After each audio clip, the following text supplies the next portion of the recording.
This is the In the Rabbit Hole episode archive project. What you're about to watch and listen to is a past episode from In the Rabbit Hole Urban Survival Podcast. You can learn more by visiting intherabbithole.com. Be sure to like this video and subscribe to our YouTube channel now. And now, two guys who survived a party in the woods with 300 naked hippies, Aaron and Jonathan.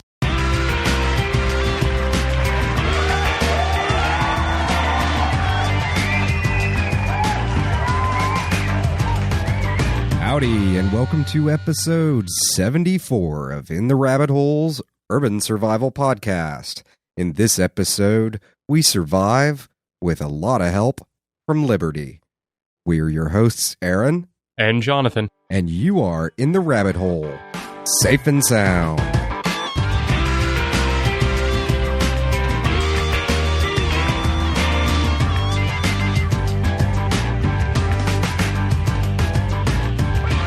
Whether you're already a crack shot or have never taken a bit of instruction in your life, we could all become better marksmen.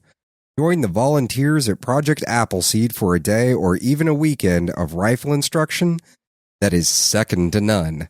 Find out where marksmanship meets history by connecting with the good folks at appleseedinfo.org or click on the 3 Strikes of the Match banner under the We Support heading in the right-hand column of In the Rabbit Hole. Remember, your rifle isn't going to shoot itself. So impress your friends, impress your neighbors the next time you're at the range. And don't miss out on the chance to shoot for free and earn your rifleman's patch today. As promised, in the last episode, we talked about the fact that we would do a show on liberty and survival one day. This isn't really when we wanted to do this show. We honestly wanted to spend some more time on it and really, in part, to make sure that we didn't blow our tops during the show and kind of get some stuff out of our system and really refine our thoughts so that we weren't just screaming into the microphone. Because that's one of the reasons why you listen to this show, is because in general we don't scream and yell about things. Not that there's not a time and place for that, but it's just the format of the show we've chosen. But the timing itself really couldn't be denied. First, I think first and foremost we have 4th of July is this week. And we also have the Supreme Court ruling that just came down. And so what we're going to do today is, first, we're going to start off and we're going to really talk about what is liberty, how does it affect your life, and all these fun things. And then we are going to venture into the issue around the Supreme Court ruling and stuff like that. But as we said before, it's not going to be a screaming match or anything. And if anybody is new to the show, we are libertarians. And so we do have a libertarian bias towards things. That is, in large part, how the show is going to be presented. But if it is not your view, don't think that this show is going to be something that you necessarily just want to automatically turn off and not listen to, because I think we're going to present some pretty heavy arguments today and some really important aspects, not only why we feel liberty is important, but also, more importantly perhaps, why liberty is a cornerstone of survival in almost every respect. Well, let's dig into it, and to give a little bit of a dig, let's go ahead and define liberty. Before you do, really quickly, we aren't going to debate healthcare in particular in this. While there was the Supreme Court ruling, the purpose of this discussion is not to debate whether or not we believe one thing or another. It's really to focus on this aspect, like you said, Aaron, liberty, and what it is, and how these things impact us. Not so much a debate of specific items. Exactly. So to give the textbook definition of liberty, it's the state of being free within society from oppressive restrictions imposed by authority on one's way of life.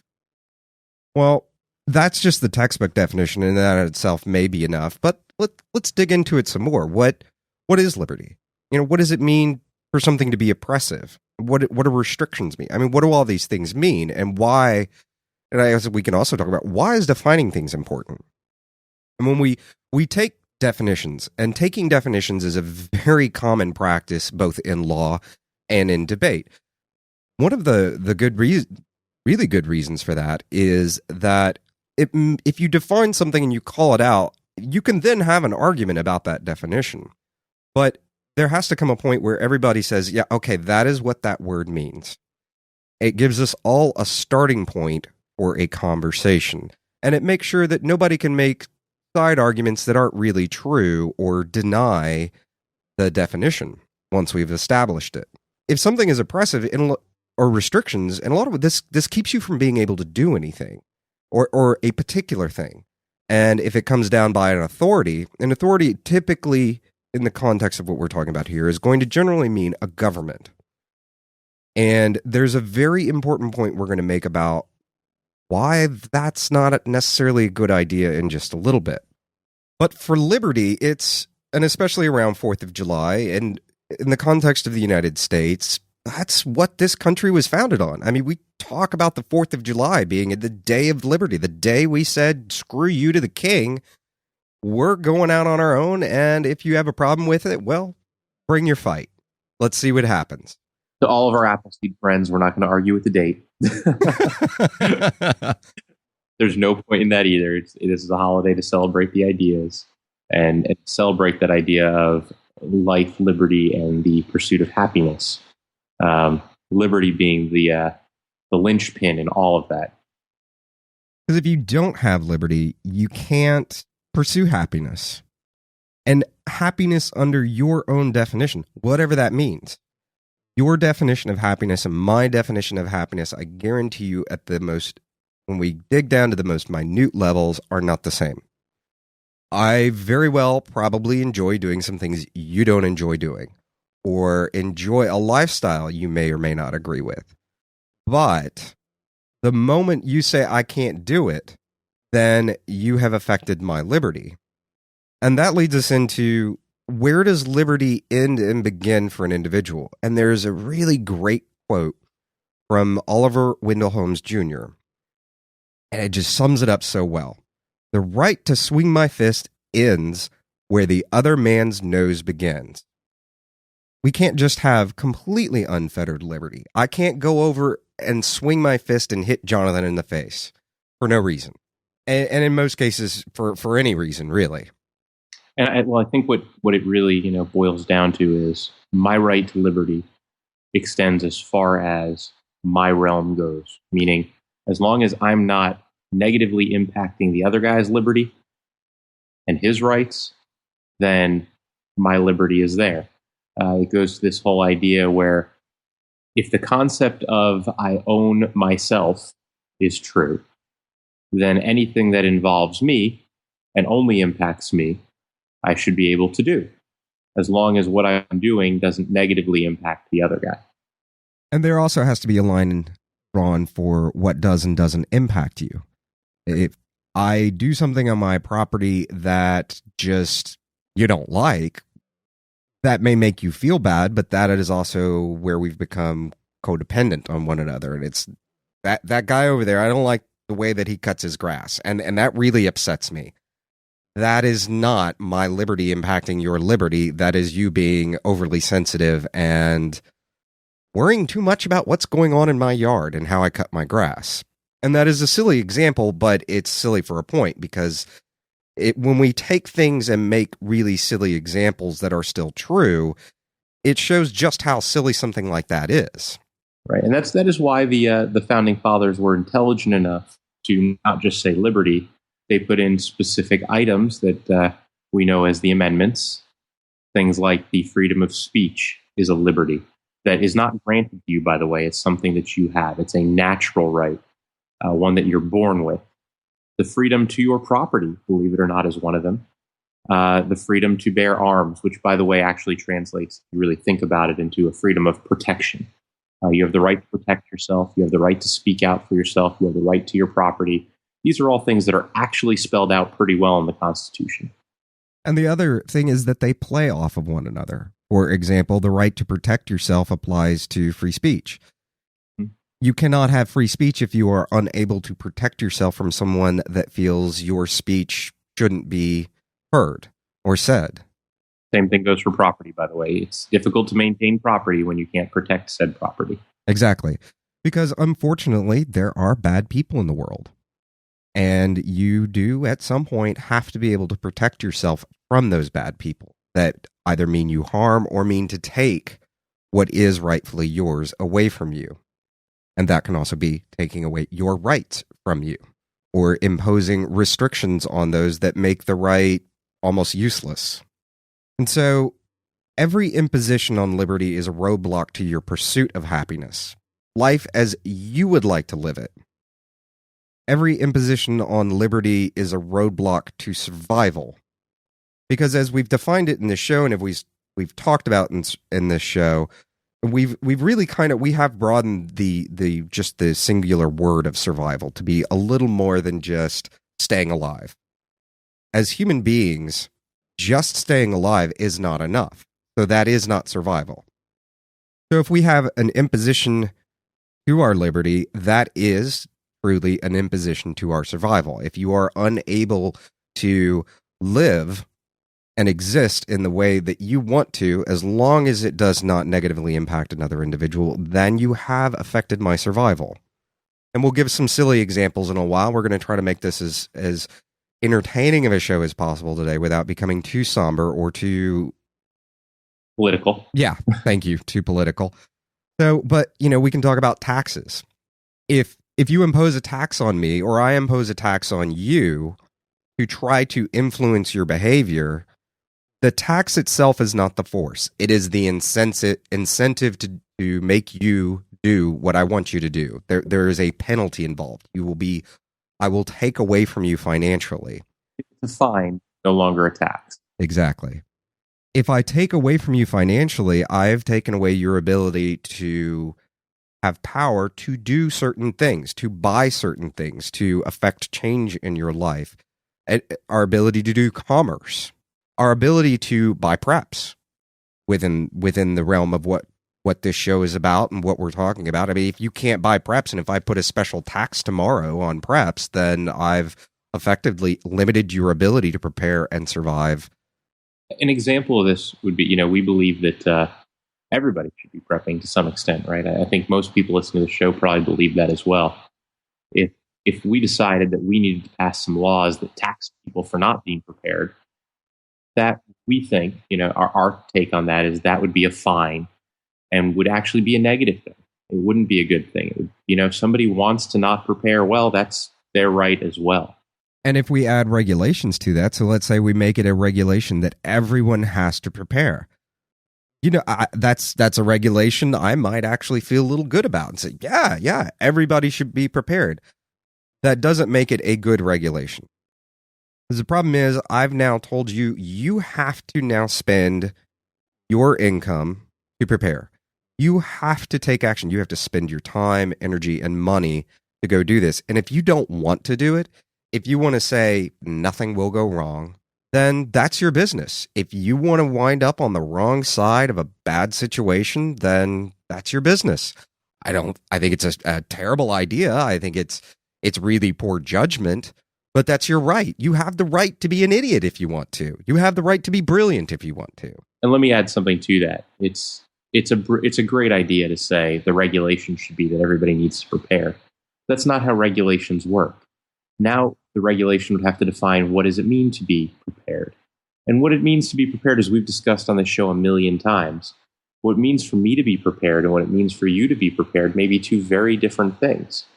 And if I have to define it in words and in law, then the problem really steps in as to who wrote the law, who are they writing it for, and how does it impact all of us? And now all of a sudden there's a law that forces all of us to be prepared for hurricanes, but I live in the middle of, Arizona. So the hurricane prep might not be useful. Or I need to be prepared for hurricanes, but I live in Oklahoma. Do I need to be prepared for tornadoes when I live in Houston? Maybe. That may have been a bad example, but maybe not. But again, it goes to that whole idea of, can you really write a regulation that is all-encompassing, that is all proper, that it impacts everybody the right way and makes things work? And more times than not, it is too difficult to write a regulation that works that way. And to the point we were making earlier that we promised we would come to about government and where having an authority imposing restrictions and stuff, governments or become and behave like an organism. And it is in every organism's best interest to grow and expand, to have more power, to be able to exert more, to be able to protect itself and continue consuming more and becoming larger and larger and larger. Government is no different from any living creature out there that just keeps getting bigger and bigger and bigger. The other real problem with letting this go on is that government's only real tool is force. Everything comes down to force. If I tax you, you don't pay your tax. If I'm a government, what happens? Men in suits or tactical gear show up at your door, guns pointed at you, and say, give me those taxes, or I will completely remove you of all of your life, liberty, and property.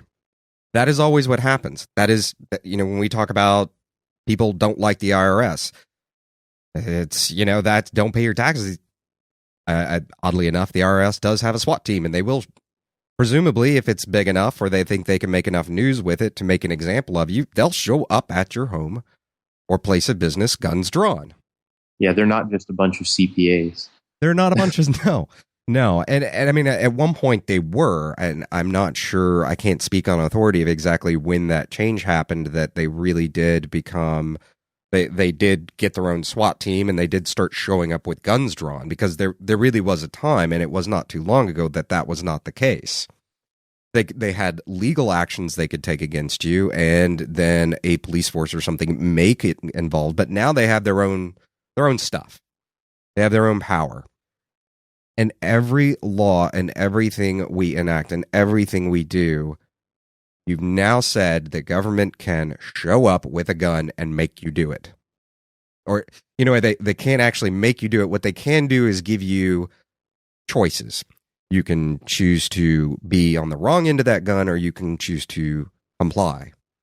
And that is in general what we consider, because all of us want to protect our lives, so we consider that not a choice. My only choice is to comply, because I want to keep breathing and want to stay able to venture about the world on my own power. And so we don't want this to sound like we're anti-law or we don't believe in any form of taxation or anything like that. Governments do have their purpose. And we are not anti-government. We are, like Aaron said in the beginning, we're libertarians. We're not anarchists. We believe that liberty trumps everything else. But at the end of the day, we are a society, and we are a society of laws. And the problem with that tends to come from when people take that too far. So an example is, recently we all know there were some banking problems. And it was very easy to say, hey, we're going to fix those banking problems with some more laws. And going back to that whole idea of regulation and properly writing regulations, some of those regulations put a lot of I'm going to say ridiculous, but it was onerous burden. It's made it actually more difficult for banks to lend. And I don't mean more difficult for them to lend to the wrong people. I mean even more difficult for them to lend to the right people.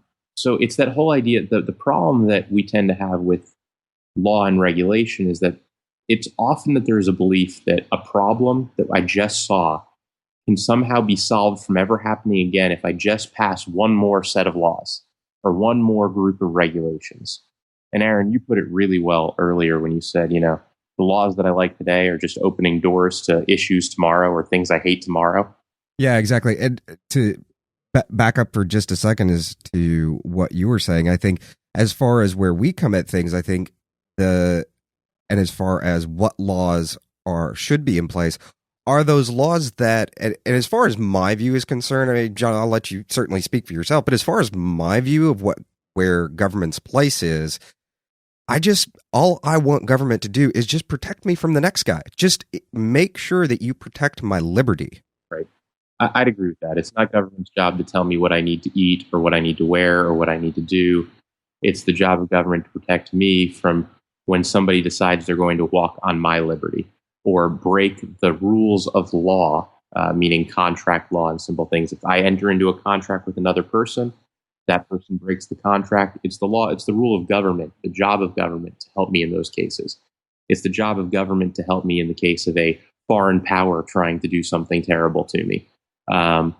It is the job of government to, in some ways,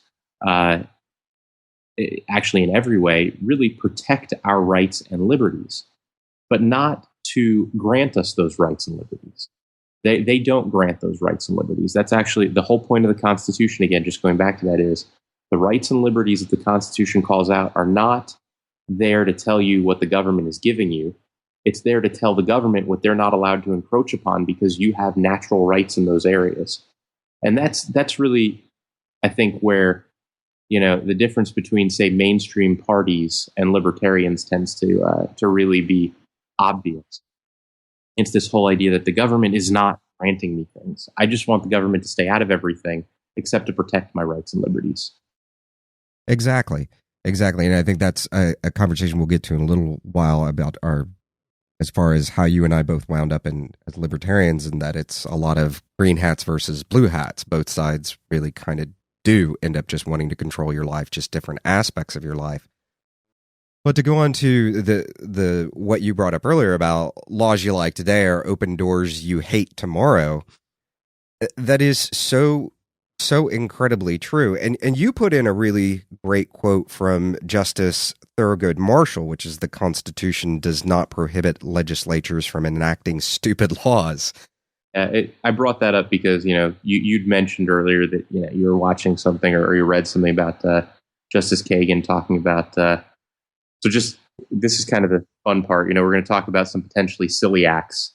We didn't bring this one up, or we didn't make this one up. But Justice Kagan brought up the whole idea of eat broccoli or else. And I don't know if she brought it up or someone else did. I'm not sure who brought up that particular one, but it's that idea of the Affordable Vegetable Act. Eat your broccoli, or we're going to either tax you or the Commerce Clause will force you to do it, or whatever it is. And she actually also brought up that idea that Thurgood Marshall brought up, and he brought it up multiple times. I think that was one of his favorite quotes, that, there's a lot of things the Constitution does and doesn't do, but what it doesn't do is protect you from stupid laws. And it just doesn't. That's where the voting booth comes in, is really what the continuation for that. And I'm not sure he actually said it in so many words, but the way you prevent stupid laws, or the way you get rid of stupid laws, is with your vote. But the idea that Kagan was going at is a dumb law is not an unconstitutional law, right? And I think that came with this whole eat broccoli or else thing. And it's interesting that politicians and people in political power say these things, but it doesn't really help, because at the end of the day, do we need more laws restraining us, or do we need more protection of us from laws? And that's really where the I guess the debate comes in. Yeah, I think personally, I felt that while I was watching the stuff with Kagan, and she was talking about that it's not, this is not a direct quote, but that a dumb law is not an unconstitutional law. And that while everybody was focused on her opinion about that, and that she was like, yeah, sure, you want to pass a law about people have to eat broccoli, I'd say that that's okay. You can go ahead and do that. And while everybody was all stirred up that she was okay with that, I was looking at it to the point that Jonathan was bringing up a minute ago. I'm looking at it the whole time. I'm like, why are y'all worried about this so much? Obviously that's a concern, and it's not that I don't see her point, but that really is the bigger issue that no one is getting. We're focusing on stupid crap and not saying, wait, you know what? She has a pretty good point there. Maybe we need to kind of go back to things and start really doing some stuff to restrain ourselves, or just restrain government. And that's not happening. As we said before, government, it's an organism. It just keeps growing, and it wants power. And, to kind of step back for just a second, when you were talking about, we see a problem, and we think the immediate answer is to add regulation and laws to it, to the citizenry. The other issue that we come into play is that often these things that we see politicians get in front of the camera and say, well, we need a law for this. 9 times out of 10, go look it up. There was already a law on the books for it. It just wasn't being enforced, or wasn't being enforced well. But an unintended consequence of that is that the politicians get out and it's like, shit, I need to be, part of their job is to get reelected as far as they're concerned. So I need to look like I'm really doing something. And And the best way a politician can really look like they're doing something is to get out and make a new law and champion a new law and I'm going to protect you and do all this crap. And so what we end up with is redundancy, and we end up with laws that just kind of compound each other rather than going back and saying, hey, you know what? There was a law already here. Why wasn't that law being enforced? Why was that law or why was that law ineffective? And do we need to rework or reconsider that law that already exists? That would impress me, but we almost never see politicians do that, because it's much more exciting to say, oh, we need new law. We gotta have something. We gotta, what was it? The gag from Blazing Saddles, harumph. We need to protect our phony baloney jobs. Right. Exactly. Well, I mean, we have a whole section that we were going to talk about some silly acts. So I'm going to bring up the first one, but it's not a fake one. So the Agricultural Adjustment Act of 1938. Most of you are not familiar with that act. Some of you probably are. And there's a famous man involved. His name is Roscoe Filburn. I only say famous because lawyers probably know who he is. They've read about him. A lot of people in Congress have probably heard the name recently, although I'm not sure any of them actually have read anything about him. Yes, that was a direct insult to people in Congress. I'll add one more as long as we're insulting Congress. I don't think most of them read, period.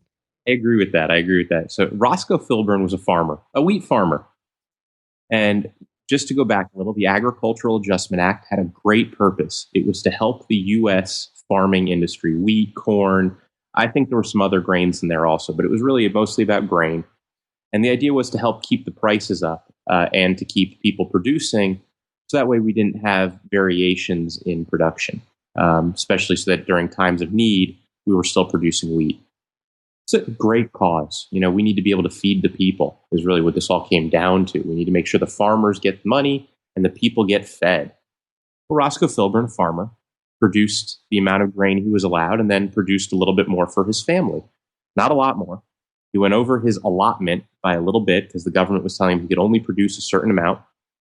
He produced a little bit more so that he could feed his family properly. And it's kind of interesting. The way it all worked is they came in and said, we're going to confiscate your wheat and fine you and potentially put you in jail. And again, using force. The government told him he could no longer do that. By the way, what he could no longer do was produce wheat for his family. I don't know if I've been clear enough about that. And interestingly enough, the Supreme Court upheld that the government was allowed to do that to him. And this is where the whole growth of the Commerce Clause started. So a lot of you have heard about the Commerce Clause and how everybody was trying to get things passed because, the Congress has the authority under this clause because it regulates interstate commerce. The logic was, and I'm paraphrasing a lot, so if there are any lawyers out there listening, don't criticize me too much. A huge paraphrasing of it is basically saying that because he was producing wheat for his family, and his family would no longer be purchasing wheat on the open market, that could potentially impact the wheat markets as a whole, which does impact interstate commerce. Therefore, Congress could regulate what Roscoe Filburn grew in order to feed his family. Now, a lot of people would listen to that and say, that is not a true story. Like if I told you that story and said, imagine a law that said you could only grow enough wheat, this much wheat, but you couldn't grow any more, even if it was to feed your family, and government actually passed it, you'd be like, no, that only happens in Russia or that only happens in China. Well, it happened here. The Supreme Court upheld it as constitutional. Was it right? My view of it is no. Roscoe Filburn should have been able to grow as much wheat as he possibly could or as little as he wanted. Sell it on the open market at fair market value and see what happens. And if he needs to feed his family, man should be allowed to feed his family. But these are real things that happen. And when Aaron was talking about the government growing and kind of like a creature that grows, that's what happens. And the unintended consequences of this law was that a simple man, a normal farmer, no longer was allowed to grow enough wheat beyond just what the government allowed him to. And I'm really glad you added that in the show notes, because that definitely made the next act that I put in here have that much more weight to it. So I came up with the Affordable Food Act as one of our silly acts, and this is one and an example of something really ridiculous that, based on what Jonathan was just talking about, would be very easy to do, and it's something that hits home for most preppers, which is government decides tomorrow, well, you know what? let's say for a second that the economy really tanks and things get really bad, and that the prepper movement and gardens and having chickens and their own little livestock or whatever makes a huge roaring back.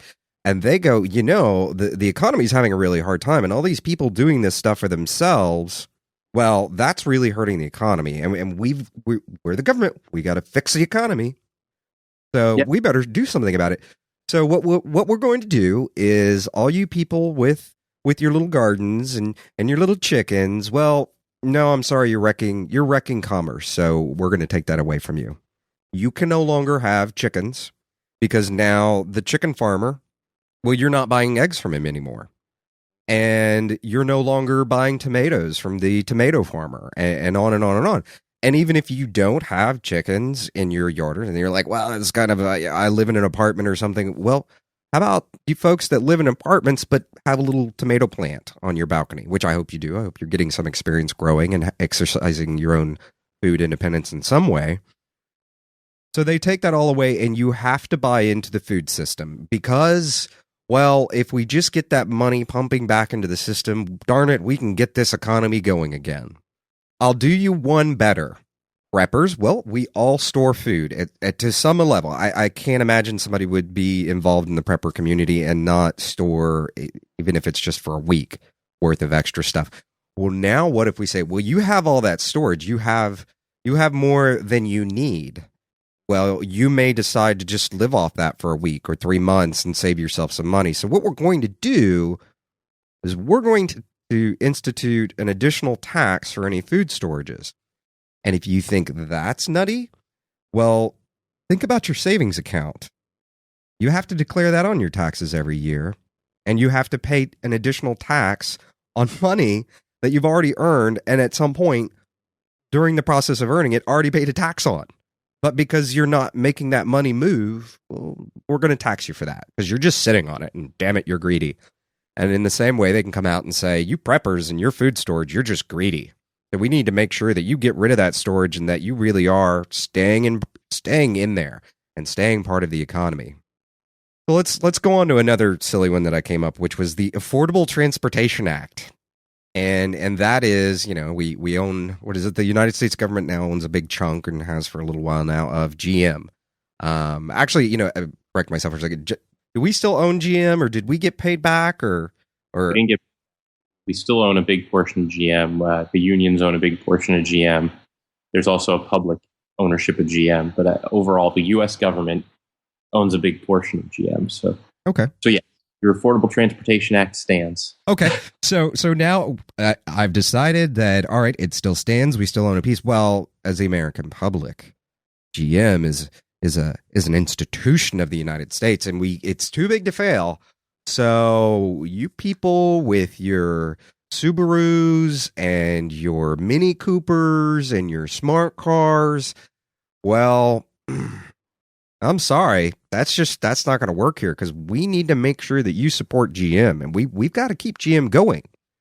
So we're going to put a tax on all other vehicles, to influence your behavior to buy GMs. And you know what? We'll even do you a little more. Well, at the end of the year, we're going to also give you a tax credit every year that came out of your neighbor's pocket that was driving the Toyota Prius, so that you have even more incentive to drive a GM. And you know what?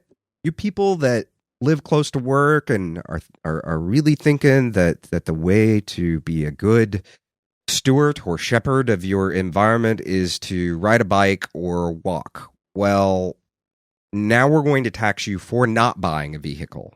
And yes, that is a direct dig at Obamacare, as it is now a tax on inactivity. So, and in part, I'm making this silly, and I'm trying to introduce some examples into this to make sure, and we're going to come to this point stronger in just a little bit, for people that are more left-leaning than conservative. Because as you can start to see, well, it can go anywhere, and it can affect anything. And if our goal is to make sure that, well, we need to make sure that we really drive down the price of GM vehicles, and that we really make sure they stay in business, well, we need to make sure that everyone, and I mean everyone, is buying a GM vehicle. And so we tax inactivity and people that are not participating in the market whatsoever, because it wasn't enough to tax people that were buying other cars from other manufacturers.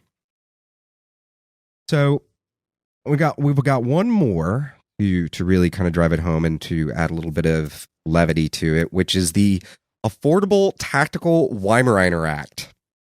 And if you're new to the show, the joke is that my dog is the Tactical Weimaraner alert system, who's about 15 years old and spends the vast majority of his time sleeping and or farting. And so what we've decided is law enforcement is too expensive, and that each person not only has the right but the duty to own a dog. And so we're going to favor Weimaraners in particular, because we happen to think they are just the most spectacular guard dogs, which would be a really terrible decision. And everyone really needs it. And we're going to drive down the price, and we're going to make sure that everyone has a dog to really be able to help protect them. And you cat lovers out there, well, you're not only having inactivity, well, you're flying in the face of having a good dog. Because let's face it, a cat is no good against a burglar or other forms of home invasion. So we're going to double tax you nasty, filthy cat people out there. I mean, do you see how silly these things all are? And the sad thing is, especially the very first one, they're not stretches. Okay, the Tactical Weimaraner one is a pretty big stretch. But the other two, really not big stretches. All it takes is one person that gets a wild hair that we need, that everyone needs a car. And they start off by saying, well, it's a right. And well, yeah, sure, it's a right. You make the money, you go down, you buy yourself a car, you go take the test, get yourself a license, you go drive yourself all over town, have a good time.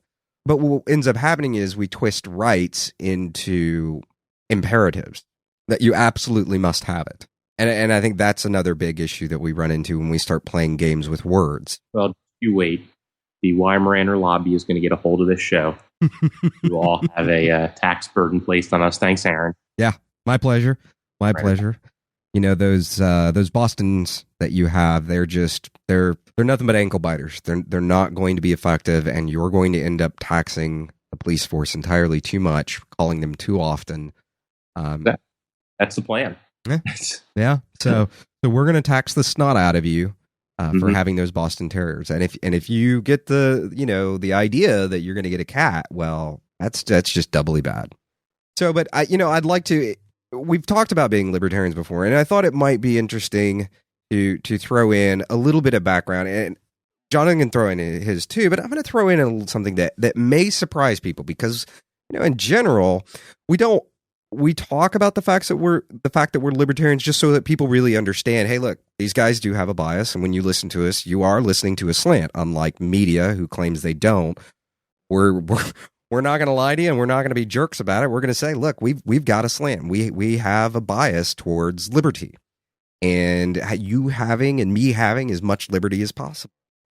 So, but I wasn't always this ardent of a libertarian. As a matter of fact, I started off as a Democrat, and even some pretty progressive ideas as a teenager. And the idea that I'm looking to stress here is that as a teenager, it was a very juvenile thought process to think that I knew what was best for anyone else. And I had a lot of beliefs that I thought, yeah, the government should come in and should force people to do this, because that's what's best for all of us. And these really smart guys over here, they're saying we should do this. So we should do it, and everybody should be forced to do it. And then as I got into my 20s and started paying taxes and actually started being impacted by Democrats and other people that had an interest and thought that they knew how to run my life better than I did, I really started kind of embracing the Republican Party a bit. And the more I got interested in the Republican Party and the more I started looking into things, the more I realized, wait a minute, you guys are kind of jerks too, because you want to tell me how to run my life just as much as the Democrats did. Just as much. only in different ways. And there we come to the point where, we talk about it's just green hats versus blue hats. And I think Jonathan does a better job than I do of talking about that. But that's how I finally ended up as a libertarian, when I realized, you know what? I don't have the right to force you to live your life in a certain way, as long as what you're doing doesn't really impact me in a meaningful way. Yeah, I think that's an interesting way to put it. The green hats versus the blue hats concept, by the way, is this whole idea that if you are, and I'm going to just say, this is not meant to offend anyone, but basically the idea is a lot of Republicans, especially the political class of Republicans, are all big about, they're what you'd call war hawks. It's a big military concept. Well, Democrats are really not war hawks. They don't like that. But at the same time, they're all into funding UN initiatives or NATO initiatives. Well, the UN, in case you've never noticed, wears blue combat caps, and U.S. soldiers wear green combat caps. So at the end of the day, really, it's how are you funding your military? Are you doing it through your own military, or are you doing it through the UN? And that's the green hats versus the blue hats. Again, I'm going to use a different example, and this is not meant for offense, and I'm not in any way telling you you're wrong for believing what you believe in. But the other way to look at it is there are the Hillarys and the Huckabees. For those of you who are familiar, most of you know who Hillary Clinton is, and Governor Huckabee is a conservative, Hillary Clinton being a liberal. And the idea being that the Hillarys tell you what to do because they believe they know what's best for you. And it's the compassionate concept of, I'm going to tell you what to do because I care, and I know what's better for you than you do.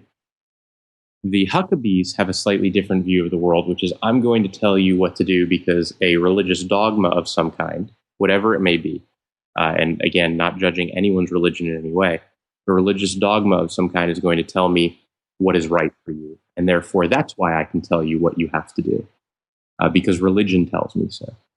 And those two ideals, while it's all about, at the end of the day, someone believing that they want to do best for you, only you know what's best for you. And that's really where the heart of what both Aaron and I believe really comes from. It's this idea that just like in survivalism, only you can decide what is right for you in that. It's the same thing for the extensive liberty. As long as what I'm doing is not negatively impacting others. When I say negatively impacting, I mean truly negatively impacting, not just offending you with words, not just doing something that you find visually offensive because I decided to put a different lawn, like Aaron said earlier, on my front yard than you do, but something that truly offends or hurts physically. If I take away life or property from you, well, that right there is impacting your liberty. But if what I'm doing doesn't, well, then do you really have a right to tell me what to do? And again, now in this country, we've passed a lot of ancillary laws that make my behavior somehow other people's problems. So, for instance, in the case of drug use, for instance, when somebody is a heavy drug user, their healthcare bills tend to get covered by the mass public. Now, of course, that hasn't changed. For those of you who think it has, it hasn't. It'll still be that way. It was always that way. That's why libertarians tend to be about less laws and less regulations. There's also less of a safety net, because when there's less of a safety net, then my actions don't impact others. They only impact me. So that's really where a lot of that comes from. And I have a slightly different progression to get here than Aaron did. I kind of came from a pretty conservative upbringing, but I always it was financially conservative. I was always very financially conservative in the sense that it was always, hey, the people that I know work very hard for what they get. And why should anybody else be allowed to take from them just because they've worked hard and someone else maybe hasn't? And my view of that has moved a little bit in the sense that while I'm still very financially conservative, my view has gotten to the point now where it's kind of like, hey, the finance part is also true of the social part, which is if what I'm doing isn't hurting you, you can't take away from me. So I believe that the financial conservative and the social liberal side are actually very much, they work together really nicely. It's really a stay out of my pocket, stay out of my life kind of view. And that to me is how I got here. And to kind of wrap up the show, give you a little insight to kind of make a point. When the Supreme Court ruling came out the other day, I understood the ruling. I understood the logic behind it. I didn't agree with it all. But more importantly, as far as the show goes, I really had a serious moment where I was like, you know what? I'm ready to call Jonathan and say, dude, we're shit canning this show. and the reason, and it's not just spite or something, the reason is we spend about 10 to 12 hours a week trying to produce this show and trying to put out interesting stuff and trying to figure out how to make the website better and trying to figure out how to get you guys more engaged in what we're talking about and more engaged and active in the things that you're already interested in doing. And I thought, I could use that 10 to 12 hours a week to figure out how to get the hell out of this country. I'm just so disgusted and I'm just so sick of things. I don't even want to be associated or part of it anymore. And this goes back to a conversation that Jonathan and I have had many a times in private conversations, which is the realization we come to is there's nowhere else to go. And what we have here and what was founded here was very, very special.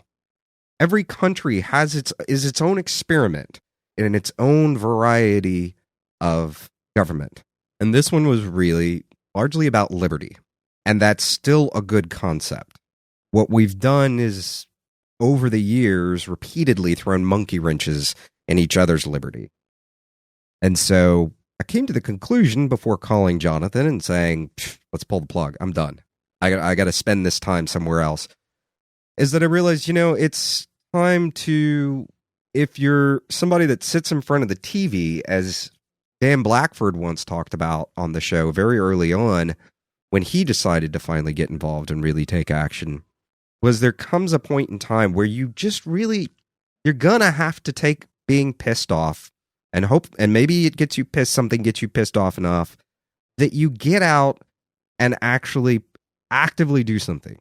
Voting is great, but hopefully something pisses you off to get you more involved, even if it's just a little bit, in saying, no more. You may not take any more from me. And as a matter of fact, we're rolling back some stuff because you've already taken too much from me. And with that, we wrap up episode 74. Thank you for joining us. This has been an episode from the In the Rabbit Hole Urban Survival Podcast. You can learn more by visiting intherabbithole.com. Be sure to like this video and subscribe to our YouTube channel for more great survival stuff.